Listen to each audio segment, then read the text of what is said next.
Polícia Federal nas ruas hoje novamente e pânico em Brasília. Aí você deve estar se perguntando, mas Thiago, é pânico nos grupos de WhatsApp dos parlamentares, né? Porque vossas excelências estão de recesso, não tem ninguém em Brasília hoje, em janeiro. Pois bem, tem.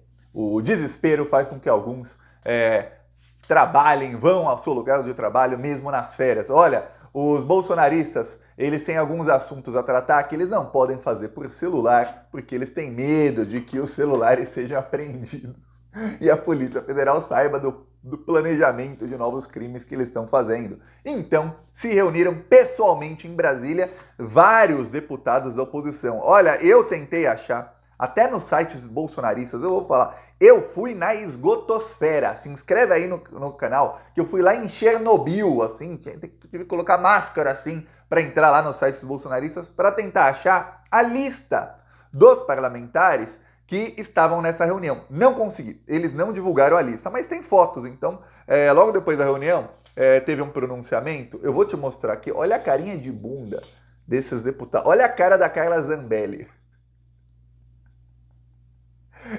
A cara do deputado do Partido Novo lá, o Van Hatten. Aí tá aqui a cara de bunda do Flávio Bolsonaro. E tá aqui o Carlos Jordi, né? Na reunião, eles decidiram que o Carlos Jordi, decidiram que ele continuará sendo o líder da oposição. Então, alguns defendiam que fosse o Felipe Barros, que também muito em breve vai ser alvo da Polícia Federal, mas muito em breve mesmo, porém disseram que não, isso seria demonstrar fraqueza, então eles vão continuar ali com o Carlos Jordi. Eu vou mostrar aqui uma foto. Ó, esses parlamentares não publicaram foto, viu? O Gustavo Guerra foi o único que publicou foto, numa foto que tá todo mundo. Clima de velório. Olha a cara desses parlamentares, olha a cara dele na foto, olha a cara desse aqui, a cara de bunda do Nicolas lá no fundo, a Júlia Zanata aqui também. Velório. O que morreu? O bolsonarismo é quem está morrendo. O que acontece é o seguinte, os parlamentares foram avisados de que não vai parar no Carlos Jordi. Isso é só o comecinho aí da ofensiva da Polícia Federal e da Procuradoria-Geral da República contra os bandidos que incentivaram os atos terroristas do dia 8 de janeiro e cometeram crimes antes, né? Os bolsonaristas, na sua defesa, nas redes sociais, eles tentam dizer que, olha, no dia 8 de janeiro eu nunca incentivei, eu nunca fiz nada. Porém, nós sabemos que os crimes contra a democracia não começaram no dia 8 de janeiro, 2 da tarde. Não foi ali que começou. As coisas também não começaram no dia 30 de outubro à noite, quando começaram a fechar as estradas. Não. Os crimes contra a democracia começaram muito antes até da eleição. E eles cometeram inúmeros crimes contra a democracia. Alguns, aí o Guerra, a Zanata, não eram nem parlamentares e já cometiam crimes contra a democracia. Pois bem, aí na reunião eles estavam traçando aí qual vai ser a estratégia deles. Clima de velório, clima de chororô. Será aí que tinha parlamentares que estão em pânico. A Carla Zambelli voltou a viralizar um vídeo dela, que é de um tempinho atrás, em que ela fala, olha, a qualquer momento a Polícia Federal pode bater na minha porta. Você vê a cara da Carla Zambelli lá? Olha, essa foto que eu te mostrei, que tá a Carla Zambelli com essa carinha de bunda, ela já sabia que estava sendo filmada, tá? Uma coisa é aqui, tá no meio da reunião, e alguém tira uma foto em um momento aleatório qualquer, e aí tá todo mundo com cara de velório. Essa é uma coisa para você ver o clima que estava lá na reunião. Outra coisa é ela tá aqui na coletiva de imprensa, com microfones aqui de toda a imprensa, e ela com este semblante aqui, ó. Você vê, deu ruim, hein? Deu muito ruim a coisa lá. Eles decidiram que eles vão tentar apoio do Arthur Lira e do Rodrigo Pacheco para peitar o Supremo Tribunal Federal. Só que tem um problema, e é o que provavelmente fez com que o clima da reunião, assim, o nível ficasse mais tenso. Então, ó, foi um balde de água gelada neles. O Arthur Lira está, não apenas o Arthur Lira está contra os planos dos bolsonaristas, não.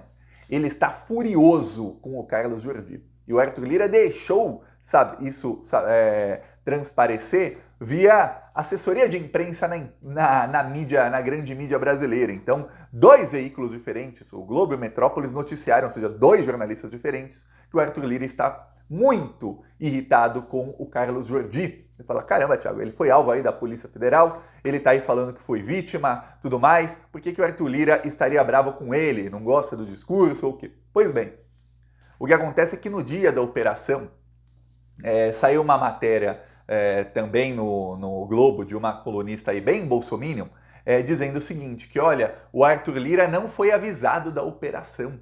A Câmara dos Deputados não foi avisada. E uma das matérias da Globo dizia o seguinte, a Polícia Federal ia arrombar a porta do gabinete do Carlos Jordi, mas a Câmara dos Deputados forneceu a chave, então não precisaram arrombar as portas.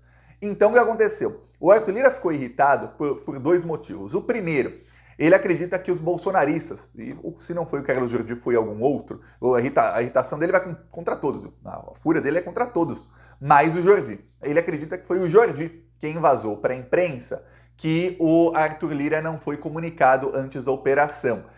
Alguns veículos aí, bolsonaristas principalmente, ou esses da grande mídia aí que tem colunistas que são bolsominions, dizem o seguinte, olha, é praxe que um ministro do STF avise o presidente da casa quando vai ter uma operação. Ou seja, avise o presidente do Senado antes de uma operação contra um senador. Avise o presidente da Câmara dos Deputados antes de uma operação contra um deputado. Obviamente, sempre que essas operações ocorram dentro da Câmara ou do Senado. Se a operação só na casa, não.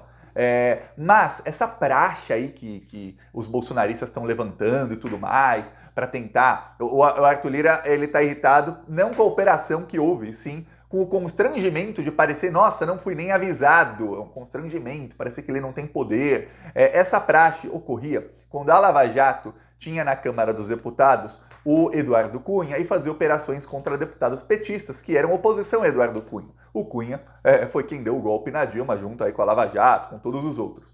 Pois bem, também acontecia na Lava Jato, quando tinha o presidente do Senado, que era o Eunício, que estava assim com o Michel Temer. Então, quando tinha operação mirando petista, aí avisavam, porque sabia que não tinha como ter vazamento, afinal estavam do mesmo lado ali, do lado dos criminosos. Nesse caso, o Alexandre de Moraes não precisa avisar o Arthur Lira, até porque o Arthur Lira era aliado desse pessoal aí até outro dia. Então não precisa avisar. Nunca teve essa praxe. Olha, imagina o ministro do STF tendo que ligar para avisar, como se fosse pedir permissão para o presidente da Câmara. Olha, podemos fazer uma operação aí contra um dos criminosos que estão na Câmara dos Deputados? Parece como se fossem todos filhinhos do Arthur Lira e tem que avisar o papai Arthur Lira. Olha, posso tocar nos seus filhinhos? Pô, o que tem a ver o Arthur Lira com o crime do Carlos Jordi? Uma coisa, outra coisa. Não tem que avisar. Pois bem, o Arthur Lira ficou bravo, bem bravo. Ele considera que foi o Jordi que vazou. Olha, pode não ter sido o Jordi que vazou para a imprensa, mas o Jordi falou para outros bolsonaristas que aí falaram para a imprensa. O segundo motivo é que logo depois que isso vazou, os bolsonaristas pegaram um trecho exatamente dessa matéria do jornal O Globo, que saiu no site do Globo, que dizia que a Câmara deu a chave. E aí o Nicolas, o Gustavo Geyer, o próprio Carlos Jordi fizeram vídeos, o Geyer e o Nicolas aí bem mais incisivos, vídeos criticando a Câmara, dizendo que olha como é que a Câmara fornece a chave, eles queriam que arrombasse a porta então.